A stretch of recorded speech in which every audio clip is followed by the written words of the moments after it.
Barbell back squats. If you're squatting within a power rack, which you should be, especially when lifting heavier weights, ensure the safety pins are correctly set for the bottom depth of your squat to avoid embarrassment should you fail. Place the bar on the meaty part of the shoulders. You'll find a natural shelf at the top of your traps. Do not place it on the spine. Take a big breath in, pull the bar down and squeeze the core throughout the movement. Take a big breath in, pull the bar down, squeeze the core, drive up and breathe out. Big breath in, pull the bar down, squeeze the core, drive up and breathe out. Ensure your foot is evenly distributed across the ground. Do not allow your heels to come off the ground. Do not drive through the heels, drive through the full foot. If you find when you're squatting that you're uncontrollably dipping forward, you have severely tight ankles and you lack the mobility in your ankles to perform correct squats. Stretch out your ankles using exercises found in the OPT exercise library. Another common error with squats is failure to pull the knees apart and open up the hips at the bottom of a squat. To do this, squat down, pull the knees apart, open up the hips, and this will allow more depth. Only go as deep as you are able to maintain good spine form. If you feel severe strain on your groin area when trying to pull the knees apart at the bottom of a squat, you simply lack the mobility required to do so. Again, with the ankles, you will find rehab exercises for the squat found in the OPT exercise library. The biggest point throughout is maintain a neutral spine. Do not allow your spine to arch. Do not try to hit depth you're not capable of. If you're unable to achieve your thigh being parallel with the floor or lower on a squat, work on improving your mobility first before you start adding weight to that bar.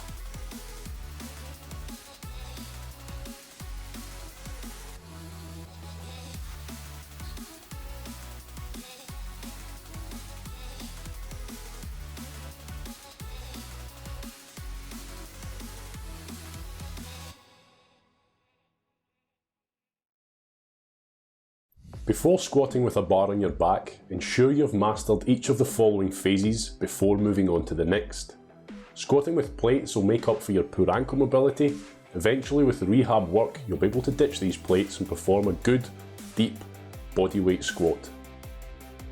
Goblet squats with plates will allow you to build your strength up while your ankle mobility is ongoing. But again, you're striving to get rid of these plates and squat without them to full depth as shown. Squatting with a bar on your back requires even greater ankle mobility, so before you get rid of the plates completely, you may have to begin your back squat journey by squatting with your heels on the plates. Eventually, with plenty of ankle mobility work, you'll be able to ditch these plates and squat safely to full depth, and from here, you're ready to safely start adding weight to the bar. Fear not, your OPT training program will have you starting on the correct phase as highlighted in your consultation form and build you up from there on in. Let's do it. It's important to understand and perform the correct squat mechanics to ensure you're getting the most out of the exercise and also to prevent injury.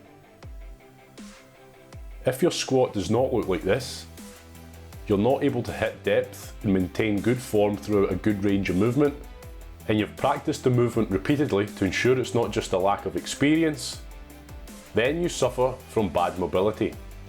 If you're uncontrollably falling forwards, or drifting onto the toes with your heels elevating uncontrollably off of the ground, or perhaps even a bit of both, then you lack the mobility to perform a squat and you need to start working on improving your ankle and possibly even your groin mobility. Let's show you how. Ankle mobility is often underestimated or not even considered about when it comes to performing a squat. If you observe the ankle joint during this squat, it is extending forwards to allow the knee to bend. If your ankle lacks this range of mobility, your knees will struggle to bend, and as a result, your heels will lift off the ground and you'll fall uncontrollably forwards. This is dangerous as it puts a large amount of strain on the knee. A good stretch to remedy this is the ankle stretch shown. Ensure your knee is not to the left or to the right of the toes, it is directly over, push all your weight down until you feel a good stretch and hold. Another easy stretch to do anywhere is to get up against the wall with the toes. Ensure you maintain a slight bend in the knee and slowly move the knee forward towards the wall, ensuring you do not lock the knee out. We are looking to attack the bottom of your ankle. If you lock the knee out, you'll start to hit the calf muscles. If you suffer from bad ankle mobility, an easy hack is to squat by putting your heels elevated on small plates.